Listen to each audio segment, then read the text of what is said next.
Opening scene diperlihatkan adegan flashback beberapa menit sebelum invasi para monster datang ke bumi untuk membantai para manusia.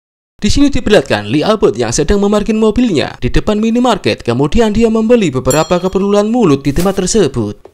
Dan dari sini juga diperlihatkan pesawat mainan yang akan menjadi cikal bakal malapetaka bagi putra bungsunya yang bernama Bu. Kemudian dia mendatangi Pak Sudarsono di meja kasir sekaligus pemilik minimarket ini yang lagi fokus menonton berita di televisi. Setelah itu, Lee mempertanyakan perihal berita tersebut dan Pak Sudarsono menjawab ledakan bom. Kemudian si Lee pun akhirnya cabut keluar. Ternyata di sini si Lee akan menemui keluarganya yang sedang menyaksikan pertandingan baseball antar sekolah dan salah satu pemainnya adalah putra keduanya yaitu Marcus. Kemudian di bangku penonton, dia bertemu dengan sahabat karibnya yang bernama Emmett dan putranya yang sedang menyaksikan pertandingan baseball juga. Di sini diperlihatkan hubungan Lee dan Regan masih tampak harmonis sebelum kejadian naas yang merenggut nyawa putra bungsunya yaitu Bu. Kemudian si Emmett bertanya kepada Regan, apa bahasa isyaratnya terjun? Kemudian Regan menunjukkan dengan isyarat tangannya kepada si Emmett. Nah, dari percakapan sepele ini antara Regan dan Emmett kelak bakal menjadi hal yang penting pada saat mereka berdua dalam bahaya karena disandra sekelompok survival babar di pertengahan film ini. Lanjut, kemudian tiba-tiba siaran di radionya Emmett menjadi ngeblank karena kehilangan frekuensi gelombang dan dia pun mengotak adiknya. Setelah itu tibalah giliran si Marcus untuk memukul bola, akan tetapi dia berkali-kali gagal memukul bola karena demam panggung. Hingga akhirnya pada saat pukulannya yang terakhir, dia malah bengong dan mendongakkan kepalanya ke arah langit karena terkejut dengan sebuah penampakan meteor berekor api yang memasuki atmosfer bumi. Karena Marcus menunggak ke atas, orang-orang pun jadi menunggak ke atas juga. Sontak seluruh orang-orang di tempat itu jadi berhamburan untuk segera pergi. Marcus dan Bu menumpang di mobilnya Evelyn, sementara itu Regan ikut menumpang mobilnya Lee yang terparkir di depan minimarket. Kemudian Lee bertemu dengan Emmett dan putranya yang akan cabut menaiki sedan Honda Civic. Sampailah Lee dan Regan di mobilnya, akan tetapi pada saat dia hendak menyetat mobilnya, tiba-tiba muncullah black polisi di belakangnya. Setelah itu Lee mendatangi polisi tersebut dan mereka pun berbincang-bincang perihal kejadian langka di tempat itu. Tapi pada saat polisi itu hendak balik, tiba-tiba akan tetapi dalam situasi seperti ini justru mobilnya Lee malah ngambek nggak mau nyala. Sementara itu di sisi Evelyn diperlihatkan dia yang sedang mengendarai mobilnya dan tiba-tiba sontak Evelyn tancap gas, akan tetapi muncullah seekor bus yang hendak mencium mobilnya. Sontak dia pun atret mundur dan terjadilah adegan balapan maju mundur di film ini. Regan yang melihat mobilnya Evelyn hendak disosor bus, refleks menghampirinya, akan tetapi pada saat dia mau menolongnya, Lee pun dengan sigap menarik Regan untuk mencari tempat persembunyian dari serangan para monster. Mereka pun bersembunyi di sebuah kafe dengan beberapa orang di situ. Kemudian diperlihatkan Pak Sudarsono yang sedang gemetar sambil berdoa meminta pertolongan kepada Tuhan Yesus, akan tetapi Lee membungkam mulutnya agar dia tidak bersuara. Akhirnya muncullah seorang monster yang mengendap-endap di depan kafe tersebut. Seluruh orang pun terdiam dalam kepanikan dan tiba-tiba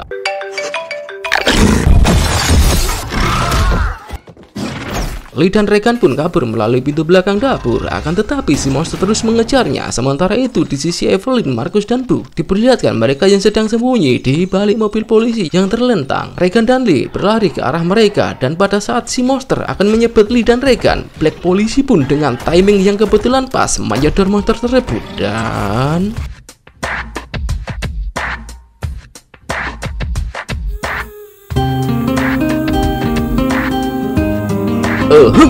Oke geng, gimana kabar kalian hari ini? Apakah kalian penasaran dengan kelanjutan film A Quiet Place yang pertama? Film yang syarat dengan unsur nepotisme karena disutradari oleh John Krasinski yang berperan sebagai Lee Abbott dan istrinya Emily Blunt yang berperan sebagai Evelyn ini akhirnya rilis juga, meskipun sempat tertunda penayangannya karena pandemi. Tapi sebelumnya jangan lupa subscribe, like, share, and komennya di channel MCTube ini agar saya lebih bergairah membangun channel ini. Bagaimanakah keseruan film ini? Apakah lebih seru dari film pertamanya? So, stay with me. Sini diperlihatkan adegan di masa sekarang. Ternyata Evelyn dan Regan berhasil membantai dua monster yang tersisa yang telah menyerang rumah mereka. Oh ya, jika kalian belum menonton A Quiet Place yang pertama, saya sudah mencantumkan linknya di kolom deskripsi. Setelah itu mereka bertiga, berempat sih, bersama bayinya juga keluar rumah menuju bunker rahasia yang berada di bawah gudangnya yang sedang terbakar. Evelyn mengambil kotak persembunyian bayinya dan tabung oksigen. Sementara itu Regan kembali masuk ke ruang basementnya Lee untuk mengambil amplifier dan peta koordinat orang-orang yang masih bertahan hidup yang tiap malam menyalakan api sebagai pesan keberadaan mereka. Akhirnya di atas kilang jagung, Regan berhasil menemukan salah satu survive yang membalas pesan Regan dengan menggunakan isyarat dari nyala api. Karena dirasa tempat tinggal mereka sudah tidak aman, akhirnya mereka memutuskan untuk pergi menuju survive yang tadi membalas pesan dari apinya Regan. Ini adalah langkah kaki terjauh mereka setelah invasi para alien pengendara meteor. Dengan ragu-ragu mereka akhirnya menginjakkan kakinya di jalur yang tak berpasir. Sungguh malang dan tragis nasib keluarga ini. Setelah mereka ditinggal sesali, kini mereka beradu nasib menuju ke dunia luar tanpa sebuah kepastian. Akhirnya sampailah mereka di tempat survive yang mendiami seekor pabrik yang terbengkalai. Akan tetapi pada saat Evelyn melewati pagar, lagi-lagi kakinya Evelyn malah membuat masalah. Dan sontak mereka pun berlari keteteran mencari tempat persembunyian sebelum ada monster yang mendeteksi keberadaan mereka. Dari jauh ada seseorang yang mengintai mereka menggunakan teropong sniper. Akan tetapi tiba-tiba Markus pun berteriak karena tak kuasa menahan rasa sakit di kakinya yang terkena jebakan hewan. Si bayi pun ikut menangis dan hal ini membuat nasib keluarga ini semakin bertambah ironis. Akhirnya monster yang tak punya nama yang sudah kalian tunggu-tunggu muncul di hadapan mereka. Dengan sigap si Regan mengkawinkan gelombang implan kokleanya dan amplifiernya, kemudian mengarahkannya ke si monster hingga si monster kejang-kejang. Kesempatan ini tidak disia-siakan Evelyn untuk menjedor si monster dan mati. Mereka bertiga akhirnya memasuki pabrik terbengkalai tersebut. Kemudian muncullah pria misterius yang membekap mulutnya Evelyn agar dia tidak bersuara karena di belakangnya saat ini ada seorang monster yang sedang mengendap-endap di dinding akan menyerangnya. Kemudian pria itu mengarahkan mereka untuk mengikutinya. Si monster pun terus mengejar. Akhirnya mereka bersembunyi di bunker dan masuk ke dalam tunggu besi. Untuk saat ini situasi kritis bisa mereka atasi karena di tempat ini si monster tidak bisa mendengar suara mereka. Akan tetapi pria tersebut menyambut kedatangan mereka dengan sikap yang kurang baik dikarenakan di tempat ini persediaan makanan sedang menipis. Evelyn dengan muka melas memohon-mohon agar dia mau menampungnya untuk sementara waktu. Akan tetapi ternyata Evelyn mengenali suara di balik masker pria itu. Evelyn membuka kotak bayinya dan ternyata pria misterius itu adalah si Emmet. Timer pun menyala karena di dalam tungku tersebut persediaan udara sangatlah terbatas. Akhirnya mereka pun keluar. Kemudian Evelyn mengguyur kakinya Markus menggunakan sebotol whisky sebagai obat antiseptik. Sejenak mereka bisa lebih sedikit bersantai kali ini dan mengobrol-ngobrol. Emmet menceritakan kalau putranya sudah tewas dibantai si monster dan istrinya meninggal karena sakit keras. Setelah itu Regan memasangkan headphone di telinganya si Markus. Tidak lama kemudian terdengarlah lagu yang berjudul Beyond the Sea yang disiarkan oleh stasiun radio. Di sini mereka yakin bahwa masih ada orang yang selamat di luar sana. Akan tetapi Emmet menyangkalnya dan mengatakan bahwa sudah tidak ada orang yang tersisa di luar sana. Dan suara radio itu adalah suara tak bertuan karena dia sudah mendengarnya beberapa bulan ini. Di malam harinya Regan membangunkan Markus dan mengajaknya masuk ke dalam tungku untuk menyampaikan informasi rahasia kalau lagu di radio tadi yang berjudul Beyond the Sea adalah sebuah kode pesan agar mereka mencari letak posisi dari tempat lagu itu disiarkan yang berada di sebuah pulau. Setelah itu Regan menunjukkan peta yang sudah dibuat oleh ayahnya yang menginformasikan titik koordinat frekuensi dari siaran radio tadi. Dan perjalanan ke tempat itu hanya memakan waktu 1 hari saja. Dan rencananya Regan adalah mengkawinkan implan kokleanya menggunakan frekuensi yang ada di pemancar stasiun radio tersebut agar supaya orang-orang yang masih selamat bisa dengan mudah menumbangkan para monster-monster itu.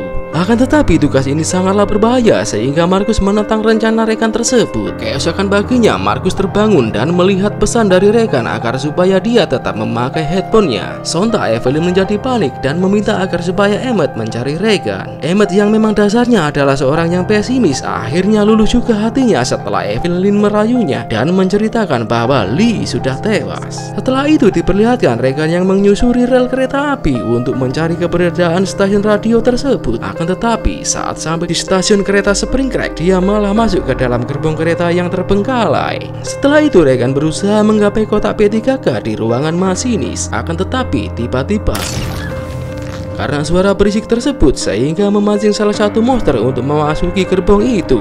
Regan yang panik akhirnya mengaktifkan gelombang implan kokleanya yang dikombinasikan dengan amplifier. Sontak si monster langsung kejang-kejang. Kemudian dia menjedor monster itu, akan tetapi jedorannya Regan cuma menyerempet telinga kanan si monster. Regan yang kesulitan menggokang shotgunnya. Akhirnya dia pasrah saat si monster mendekatinya, dan kemudian untung Emmet tiba di waktu yang tepat. Kemudian mereka bersembunyi di dalam kantor stasiun kereta api tersebut. Dikarenakan suara tembakan tadi sudah memancing para monster untuk mendatangi gerbong kereta tadi, Emmet meminta Regan untuk tetap tenang di situ selagi menunggu monster pergi. Setelah itu dia berinisiatif mengantar Regan pulang. Regan pun menjawab, "Pulang kemana? Aku sudah tidak punya rumah." Kemudian Regan menasihati Emmet bahwa dia baru saja melakukan tindakan heroik. Emmet yang tadinya seorang pengecut karena tidak mau move on, akhirnya sontak hatinya pun tergugah. Diperlihatkan Evelyn yang sedang menimang-nimang bayinya, akan tetapi saat dia melihat tabung oksigennya yang menipis, dia pun berinisiatif pergi ke kota mencari tabung dan obat-obatan untuk si Markus. Regan pun terbangun dari tidurnya, akan tetapi dia menjadi panik karena implan kokleanya dan amplifiernya raib bersama si Emmet. Dia pun menangis dalam keheningan karena mencurigai Emmet sebagai maling. Akan tetapi Emmet pun balik dan memberikan lagi peralatan Regan. Dia pun menceritakan kalau dia sudah menemukan kapal di dermaga yang akan mereka gunakan sebagai alat penyeberangan ke pulau yang akan mereka tuju. Akhirnya si Emmet membantu Regan menuntaskan misinya. Sementara itu Evelyn yang hendak OTW ke kota mencari kebutuhan, malah langkah kakinya terhenti karena Markus ingin ikut. Akan tetapi Evelyn menasihati si Markus untuk tetap di situ selagi dia pergi. Markus ditugaskan sebagai pengganti Evelyn untuk menjaga adik bayinya karena arah kotanya akan dia tuju harus melewati jembatan tragedi tewasnya anaknya. Dia pun akhirnya menyempatkan waktu untuk menziarahi makam simbolis anaknya tersebut. Evelyn menangis dalam diam karena meratapi kepergian anak dan suaminya. Kemudian dia meninggalkan cincin meritnya di atas nisan salib tersebut. Sementara itu diperlihatkan si Regan dan Emmet yang sampai di atas jembatan. Kemudian Emmet menunjukkan letak pulau yang akan mereka tuju kepada Regan. Markus yang sudah bosan mengumpet di dalam bunker, akhirnya dia iseng untuk keluar dan naik ke lantai atas. Evelyn pun tiba di kota. Akhirnya dia berhasil mendapatkan apa yang dia cari. Emmet dan Regan akhirnya sampai juga di dermaga. Akan tetapi pada saat dia hendak melepas tali kapal, Emmet dikagetkan dengan sesosok bayangan yang melintas di sampingnya. Dia pun mencari sosok tersebut. Ternyata sosok bayangan tadi adalah seekor grill bocil yang sedang menunduk di ujung dermaga. Dan pada saat si Emmet hendak menolong bocil tersebut, tiba-tiba karena tali yang mengikat leher Emmet itu terpasang benda-benda yang bisa menimbulkan suara, dia pun akhirnya bergerak secara perlahan. Akan tetapi muncullah beberapa pria yang mendatangi Emmet dan Regan. Ternyata bocil tadi adalah sebuah umpan untuk menjebak mereka berdua. Sementara itu di sisi Markus yang lagi iseng, dia terkejut melihat jenazah istri Emmet yang membusuk. Karena dia panik sehingga dia menjatuhkan beberapa benda di ruangan itu yang mengakibatkan para monster terpancing untuk mendatanginya. Markus yang panik akhirnya masuk ke dalam bunker rahasia. Akan tetapi monster tersebut berhasil menemukan keberadaannya hingga akhirnya dia masuk ke dalam tungku besi bersama adik bayinya yang berada di dalam kota. Akan tetapi karena panik dia malah lupa mengkaitkan handuk di engsel pintu tungku tersebut sehingga engselnya mengancing dengan sempurna. Evelyn yang sudah tiba di halaman pabrik, dia dikejutkan suara pintu besi bunker yang terjatuh karena dibobol oleh si monster. Markus yang kehabisan udara di dalam tungku itu, mau tidak mau dia harus berbagi udara dengan adiknya menggunakan tabung oksigen. Sementara itu Evelyn memancing monster tersebut untuk naik ke atas dan dia menjedor tabung oksigennya yang ditaruh di atas genangan minyak sehingga si monster terbakar dengan hebatnya. Di sisi lain diperlihatkan para bandit-bandit itu yang tujuan hidupnya tidak jelas malah melucuti pakaian Regan. Kemudian mereka membawa Regan pergi, akan tetapi si Emmet mengasih kode isyarat agar Regan terjun ke air seperti isyarat di awal film tadi. Dan kemudian Emmet mencekik leher ketua dari si bandit dan mengikatnya di tiang dermaga. Beberapa monster pun muncul dengan brutalnya. Mereka membantai satu persatu para bandit tersebut hingga akhirnya si Emmet menusuk paha ketua bandit. Dan akan tetapi karena si monster berkulit baja sehingga ledakan api tidak sanggup menyakiti monster tersebut. Hingga akhirnya barometer kebakaran menjadi aktif karena mendeteksi asap dari api tersebut. Evelyn pun sedikit merasa lega karena gemercik air dari barometer bisa mengkamuflase pendengaran si monster, sehingga dia punya kesempatan untuk masuk ke bunker dan menolong si Markus yang kehabisan nafas di dalam tungku. Akan tetapi dia malah menaruh pistolnya di atas meja dan mereka sembunyi di dalam tungku. Sementara itu di sisi Emmett diperlihatkan para monster yang menyerang bandit-bandit tersebut yang sembunyi di atas kapal. Si monster menjebur ke air karena hendak menyerang Emmett, akan tetapi monster tersebut malah jingkrak-jingkrak karena tidak bisa berenang dan kemudian si Regan menarik Emmett ke atas perahu dan dia berhasil menyelamatkan implan kokleanya Regan. Salah satu monster yang terjebak di atas kapal akhirnya dia terbawa arus ke tengah lautan. Sampailah Emmett dan Regan di pulau tersebut. Mereka pun mengendap-endap kayak maling. Akan tetapi si Emmett sempat shock melihat orang-orang di pulau ini bisa hidup normal layaknya tidak terjadi apa-apa. Kemudian penduduk pulau ini menjamu Emmett dan Regan dengan senang hati.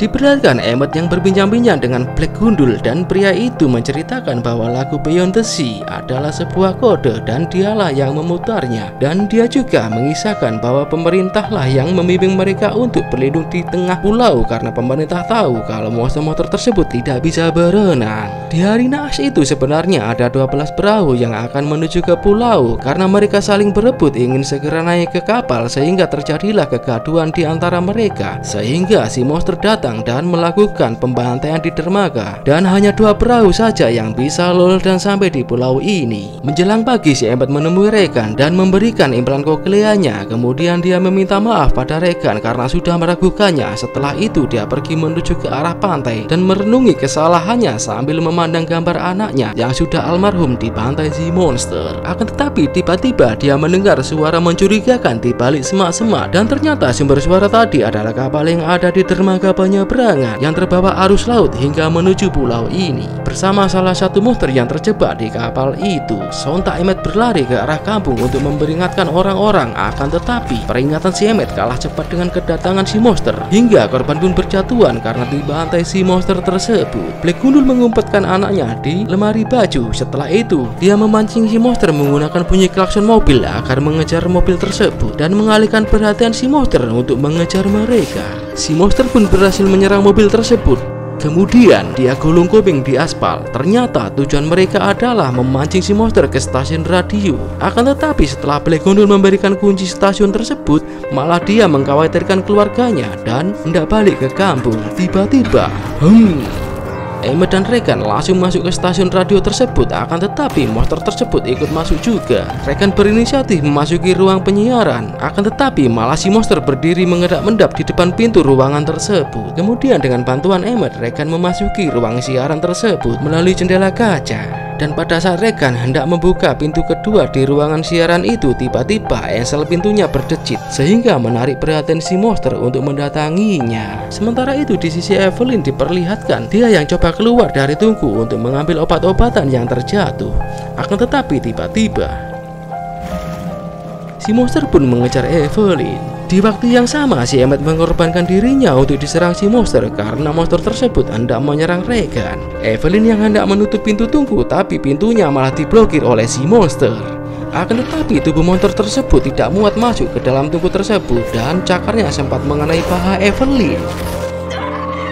Regan mengaktifkan implan kokleanya sehingga si monster ngejer-ngejer. Kemudian dia menyetel lagu agar si monster mendekatinya. Sontak si Regan dengan sigap mengkawinkan gelombang implan kokleanya dengan frekuensi radio sehingga si monster semakin bertambah kesakitan. Markus yang dari tadi memakai headphone di telinganya seketika menjadi tersadar saat si monster yang menyerang mereka jadi ngejer-ngejer karena mendengar dengingan suara di radionya. Di waktu yang bersamaan Regan dan Markus mendekati si monster. Regan mengambil besi dan si Markus mengambil pistol Evelyn yang ditaruh di atas meja. Dan secara together mereka membunuh si monster di waktu yang bersamaan di tempat yang berbeda. Setelah itu film pun berakhir. Dan hal yang masih menjadi tanya jawab di pikiran saya adalah kemana mayat orang-orang yang dibantai si monster? Karena dari Echoed Plus yang pertama sampai yang kedua ini tidak pernah ditujukan korban pembantian yang dimakan oleh para monster. Apakah mayat orang-orang tersebut dipersembahkan pada si ratu monster yang ada di sarang mereka atau gimana? Masih menjadi misteri. Demikianlah akhir dari review film Echoed Plus 2 ini. And so, wassalam.